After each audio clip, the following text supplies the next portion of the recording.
আপনি ঘুমাতে গেলেই নাক ডাকা একটা সমস্যা হয়ে ওঠে। বেশিরভাগ মানুষের জন্যই নাক ডাকা একটা বিরক্তিকর অভ্যাস। আবার অনেকেই এই স্বভাবের জন্য কোথাও যেতেও চান না।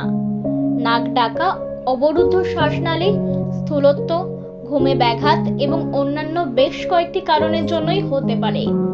এই সমস্যা থেকে মুক্তি পেতে কিছু ঘরোয়া প্রতিকার রয়েছে। চলুন আজ জেনে নেওয়া যাক কি উপায় আপনি আপনার নাক ডাকা কমাতে পারবেন। বিশেষজ্ঞরা বলছেন অত্যাধিক ওজনের কারণে গলার পথ সরু হয়ে যেতে পারে, যার ফলে শ্বাস নেওয়ার সময় টিস্যুগুলিতে ঘষা লাগে। এতে করে শ্বাস নেওয়ার সময় শব্দ হয়। তাই অতি অবশ্যই আপনার ওজন নিয়ন্ত্রণে রাখুন। অ্যালকোহল বা নেশা জাতীয় দ্রব্য নেওয়ার পরে অনেকেই ঘুমের ঘোরে নাক ডাকেন। আবার ধূমপান করলে শরীরের অক্সিজেন ব্যবহার ক্ষমতা কমে যায়। এই কারণেও নাক বেশি ডাকতে পারেন অনেকে।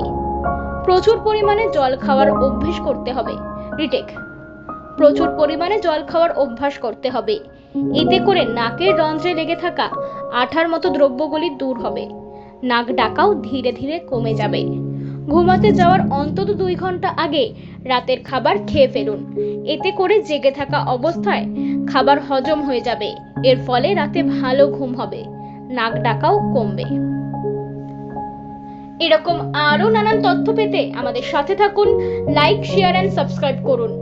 আরভি নিউজ, জেগে ওঠো কলকাতা।